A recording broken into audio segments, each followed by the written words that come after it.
and welcome to Study English IELTS Preparation. I'm Margot Politis. Today we're going to talk about how to describe the appearance or character of animals and people. Here's the clip. Listen to some descriptions of a very strange octopus. You couldn't get an animal that is sort of more different or more alien to us. They've got such a weird shape. They've got 8 arms coming off their mouth. When they walk around, it's like they're running round on super lips. They've got a head in the middle of their body. They've got a donut-shaped brain. They've got 3 hearts, blue blood and jet propulsion. And they've got a bag on the back that they stick all the body bits in. So octopuses have weird forms, and they have lots of really unusual behaviours as well, like high speeds and camouflaging. I think the reason that octopuses have ended up having such weird forms and all these different sorts of behaviours is because they're a really good meal. They have no bones, no armour, no poison and no spines. They're popular prey, so they have to be very fast and clever at squeezing through tiny holes and really good at hiding from animals that want to eat them. So having to get away from their predators in the sea has made them evolve into amazing creatures. So they certainly are very strange creatures. Let's begin today by talking about how we order descriptions. When you write something down, you will have already thought about what you want to say. The next step is to decide how you want to structure your description. Today's description of an octopus starts with an interesting statement telling us how strange and unusual the octopus is compared to humans. This is to attract the attention of the reader or the listener. Let's listen. You couldn't get an animal that is sort of more different or more alien to us. They've got such a weird shape. Then the description focuses on the appearance of octopuses, the way they look. They have a weird shape. Which of the octopus's characteristics is described next? So octopuses have weird forms, and they have lots of really unusual behaviours as well, like high speeds and camouflaging. He talks about the behaviours of the octopus. So he begins by talking about the way an octopus looks, and then he talks about its behaviours, the way it acts. There are many other headings we could use to organise a description of something. For example, if you want to describe a person, you might think about their age, height, hair, eyes, face, skin, or other features. For example, how would you describe this person? She has brown hair and brown eyes. Her face is long and narrow. Her skin is tanned. We could also say that she is of average height and has a slim build. You might even want to guess how tall she is. In Australia, we use centimetres to measure height, but many people still use feet and inches to describe height. So we might say she is 5 feet 6 inches or 167 centimetres tall. Have a look at these pictures.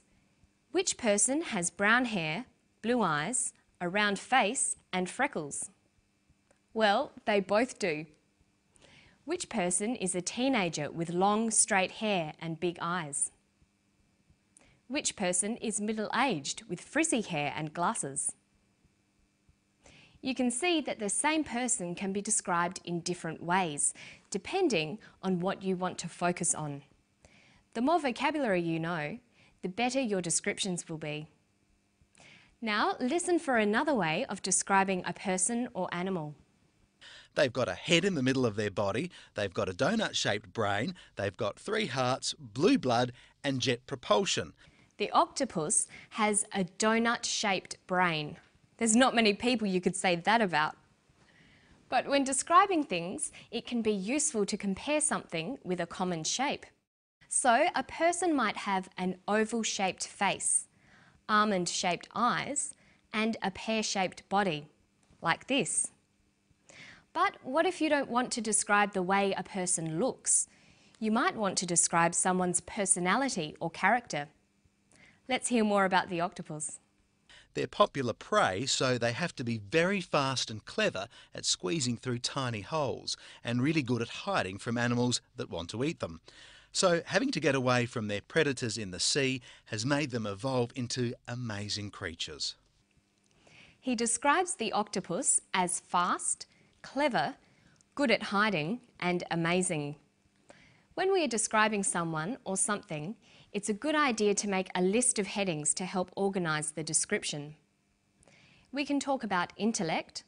A person might be clever, wise, bright, smart, foolish, or even stupid. We can also talk about a person's attitudes towards life.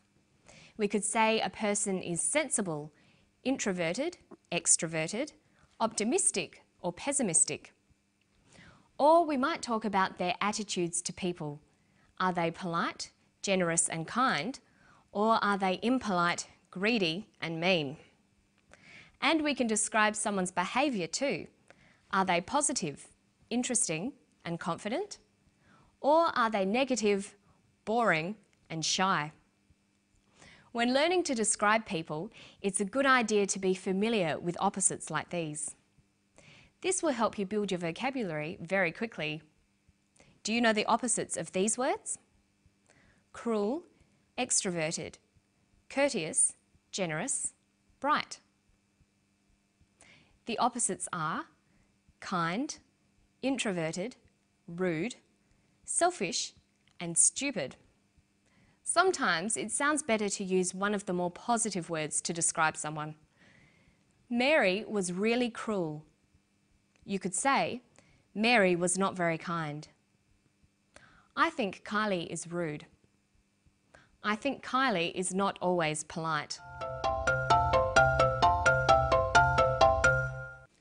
Now let's work on building up your vocabulary about body parts. We'll begin by listening to the clip again. Listen for words that describe the body parts of the octopus. They've got such a weird shape. They've got 8 arms coming off their mouth. When they walk around, it's like they're running round on super lips. They've got a head in the middle of their body. They've got a donut-shaped brain. They've got 3 hearts, blue blood and jet propulsion. And they've got a bag on the back that they stick all the body bits in. He uses the words mouth, arms, lips, head, body, brain, heart, blood and back. These all refer to parts of the body that you might want to describe, so it's important to know them. The easiest way to remember large families of words like these is to have a system. You should organise the words by association. For example, you could begin with the face and remember all the words that relate to the face: eyes, mouth, nose. Then you could work on the body and all the words that go with it: spine, blood, bones. And then you can do this for the head, the legs, the arms. Rhymes can also be helpful when you're trying to remember new words. A rhyme that Australian children learn in school is head and shoulders, knees and toes, eyes, ears, mouth and nose. Or maybe you could try to find words with similar sounds and group them together. Practicing them can also help with pronunciation. Some good examples are ch words: chest, chin and cheek, or K sounds: ankle, skull, back and knuckle. Or words that start with H: head, hip, heel, hand, heart. In this way, you'll be able to practice body parts and pronunciation at the same time. And make sure you learn the more unusual body parts as well. And that's all for today. Don't forget to practice all the things we've learned today, and I'll see you next time. Bye-bye.